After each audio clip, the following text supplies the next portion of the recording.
Welcome back to 9446 Network for another diecast review, and we got another Darlington throwback. And today we have Corey Lajoie's throwback to Alan Kowicki's old Zerex car. I really like this diecast. It's another Corey Lajoie car. So this is a very cool diecast. It might be a rare one. I have no idea and no clue if this is going to be in a gold series or not. Might be an Authentics exclusive. But for you retro NASCAR fans, this is a beautiful looking 7 car. I mean, the original Zerex sponsor on there. Almost everything is exact. And we're going to get into this with this diecast review. So, got number 7, Spire Motorsports. And man, I can't believe Spire's getting authentic stuff. This is insane. You got Chevy Camaro ZL1. Zerex right there. You got nothing near the dive planes. You got Goodyear. No throwback wheels. I know the Authentics render photo had this with the throwback wheels, but for some reason my copy has the regular Goodyears on there. That's interesting. Factory defect maybe? I have no clue why this car doesn't have the gold, the throwback wheels. But it has the regular ones at least. You got Goodyear right there. NASCAR International Race Car Classic logo. NASCAR salutes. Muto, a sponsor can't reach. Circle B diecast. No wonder this car got made. Mechanics were Built Bar. Come on, focus, man. Built Bar. What does that say? Stallion? Startron? Cosmetic. Marvin Sportswear. I can't really see what that says. Sherwin-Williams. Schluter Systems. Corey Lajoie, number 7. Chevy Schluter Systems. Wix Inspire Entertainment. Zerex right there. Spire Motorsports Zerex, number 7, rear view camera, Chevy, taillights, Z01 Camaro 1LE, nothing on the deck lid, and the roof, number 7, with no roof sponsor. Very classic looking stock car.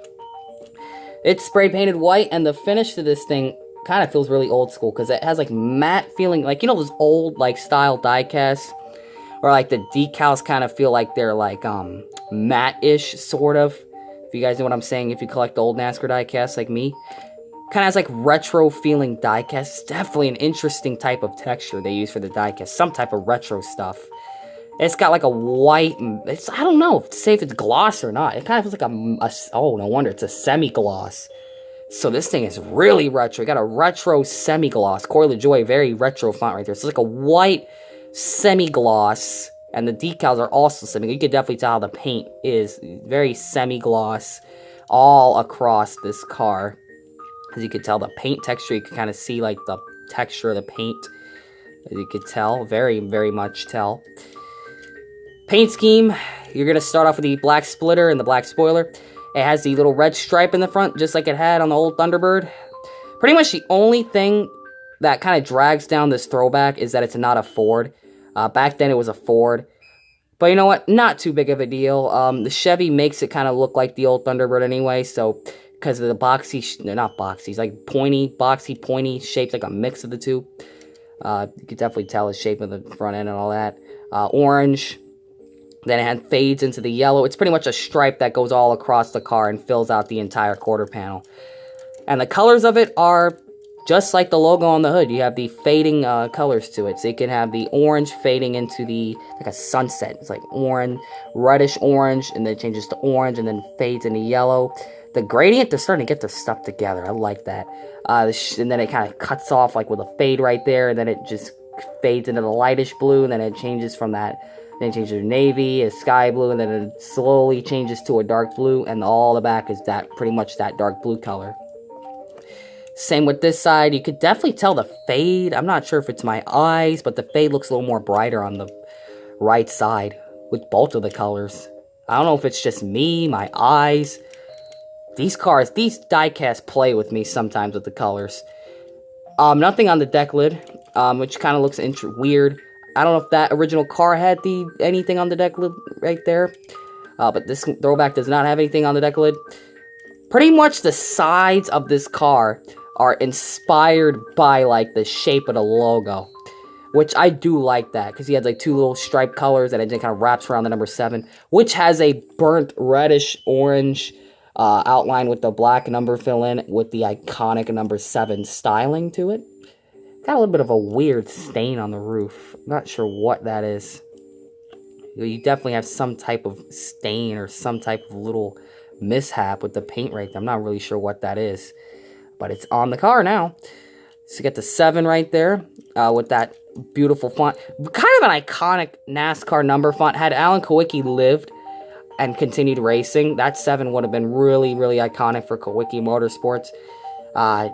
We're all going to really miss Alan Kulwicki. Even as, like, the modern NASCAR fans that some people are, I'm pretty sure they're going to still tell you they remember Alan Kulwicki, like, from, like, highlights. They're not old enough to know who he really was. And if you were old enough to know who Alan Kulwicki really was, you'll know that this was a secondary paint scheme and had the Hooters as a primary, which Chase Elliott had. So both Kulwicki cars are out there.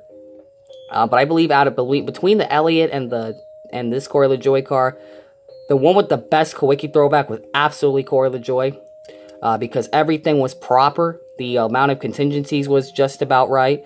The 7, the styling of the paint scheme and the lettering was just all perfect. The exact sponsor. I mean, I know the Hooters is the exact sponsor, but this is more. They tried a little bit harder with this one because this once again was the original shop of the Kulwicki cars with this 7, so they decided to really go all out with it. I highly respect them for it. This is a really iconic car. So if you don't have this diecast, you would be dumb not to do anything you can to get this from the Authentics, because it's a rare piece this is going to be down the road. In fact, I kind of regret unboxing it, but I needed it for the throwback race. That's why I did what I did. I still have the package for it just in case, because you never know. This is a rare diecast, guys. So I'm pretty sure this is going to sell out and be gone forever, so I hope you guys get your hands on it soon. No talk of any Gold Series release of it, like I said earlier. So you're definitely going to want to try to get this car in some possible way. I mean, this is definitely going to be one of those rare die-casts down the road. I mean, Zerex, Alan Kulwicki. I mean, this is iconic. Going to be an iconic die-cast. Thank you guys for checking this die-cast review out. Comment, like, subscribe, and we'll see you guys in the next die-cast review. And always remember to make sure you know what you're doing when you're putting decals on your die-casts.